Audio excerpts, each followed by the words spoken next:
Hey, what's up, boys? This video is for you if you've come to the realization that you might actually be a bigoted incel. You hold this level of hatred towards women and you don't really understand why, but you've seen plenty of evidence that supports your belief. You've been watching these Instagram reels, the whatever podcast, if that's even still a thing, the Fresh and Fit podcast, all this red pill content, and it kind of brainwashed you into thinking women are incredibly retarded. And over time, a small part of you reevaluates your idea of what women are, and you realize that what you see online isn't what the situation is in real life. If you find yourself to be a bigoted, naive incel, you could fall into one of these tropes. You could be the quiet kid who sits in the corner of the classroom, doesn't really speak to anybody, and has the perception that people only speak to him when they need his assistance. The quiet kid develops the idea that people are ingenuous, inauthentic, people are snakes, they're disgusting. But the quiet kid fails to realize that people don't approach him, possibly because he looks unapproachable as hell. He puts on this cold expression when people talk to him because he immediately assumes that people are out to use him or take advantage of him, or have a conversation that's based solely on utility. And in order to prevent getting hurt, he just puts on that cold expression so that he doesn't let himself get invested into any conversation.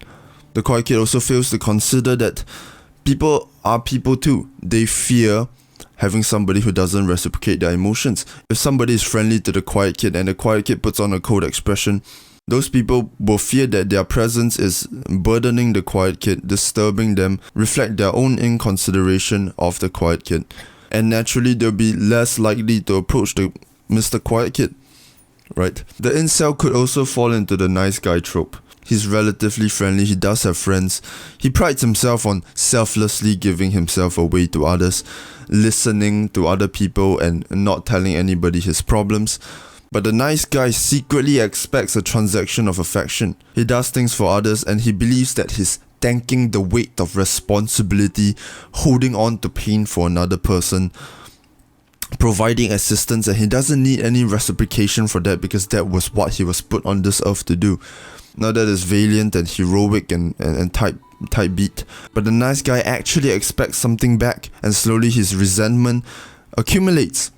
He's pissed off that he's not receiving anything back because he wants to pride himself on being the one that's giving, and because he does that, he creates the selective belief, the confirmation bias that he's the only one giving and nobody is giving back. What the nice guy offers isn't assistance. The nice guy offers hidden fees. Bro helps people secret even to himself that he expects something back. That is not helping someone. That is forcing the other person to have an obligation to give back value exactly to you. Often the nice guy does not realize he's even doing that. His resentment becomes hatred, and his hatred and bitterness overwhelms him, and soon enough the whole world is a monster. Nobody ever gives back in their own perception, and therefore women are terrible. People are snakes. Nobody cares about me. I'm alone in this boat. Of course, there are other tropes that fit these criteria of people expecting people to find them, reach out to them without being open to it, or holding a selective perception, or navigating life and social situations with a mindset that doesn't benefit anyone. The main point of these examples, I'm trying to express that hatred stems from the lack of communication between people. How do those tropes represent that? Well, that's because these tropes hold a belief in their own mind that they do not communicate because they either lack courage to, or they took on some cosmic deluded belief that they are holding that responsibility to be that kind of person for other people. And when we don't communicate what we want in interpersonal relations, things get messy, things get abhorrent. Just because we're nice to a girl doesn't mean they have to get on their knees and suck our cock. It's not how it works. And that's like passing them a bill for something they didn't pay for, and then putting a gun to their head because they're not going to pay for it. What a quiet kid trope represents is some men are afraid of being reciprocative and appearing approachable. Even when they are eventually approached by a girl, they don't know how to receive that well. They fumble about all over the place with their social mannerisms, and they scare the hell out of the opposite party. And you can't keep expecting people to keep coming back to find you if you receive them like dog water. Imagine approaching somebody that you'd find interesting, and then bro just starts fumbling all over, he starts giggling to himself, or he looks really cold and dismissive, then why would you approach him again? I believe that hatred does indeed stem from a lack of communication, a lack of human connection between two groups of people, and that's how violence stems, right? Without small conflicts here and there, it only accumulates into a devastating one. And I think that philosophy reflects itself in incel mentality. They are ridiculously afraid of women, so it's easier and more convenient to let this fear cripple them and eventually just let hatred build up from absolutely nowhere that's built with zero evidence.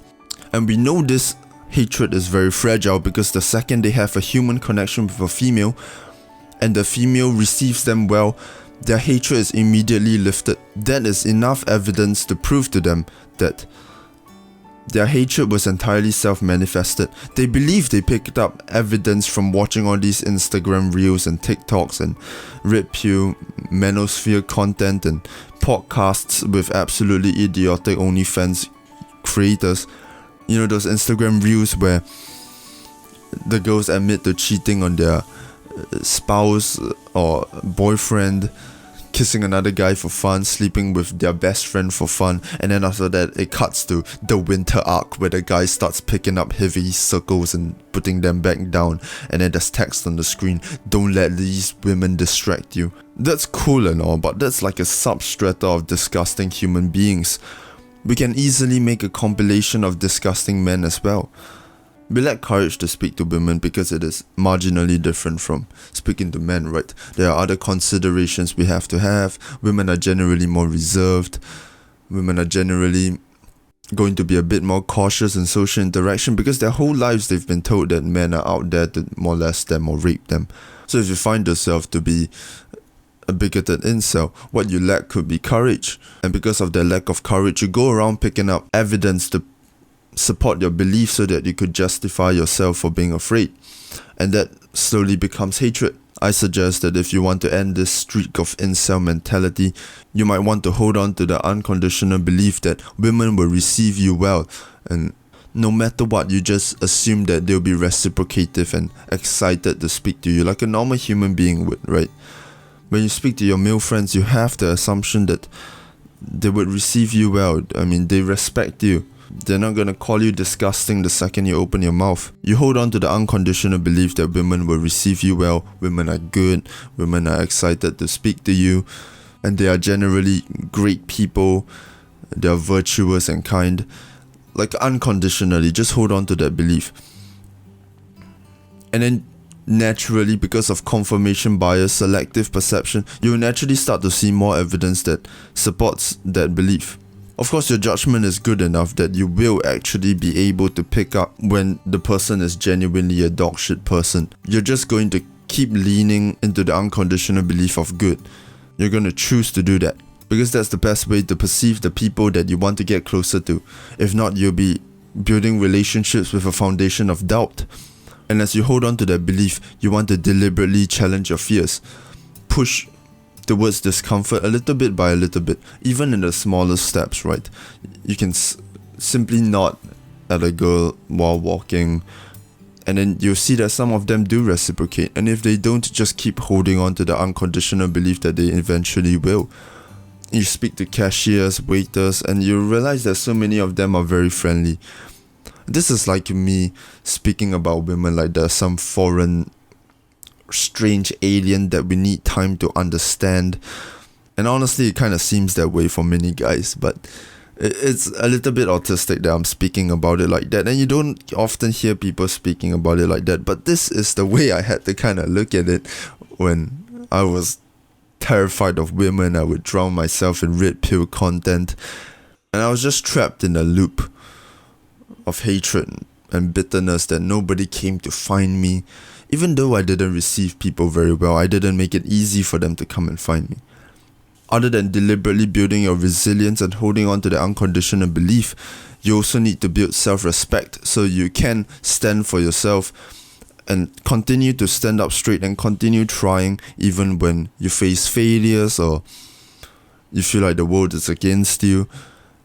You need to build the courage to stand there and just say, I'm going to keep going, right? It doesn't matter, and I shouldn't feel so suffocated and damaged from external validation.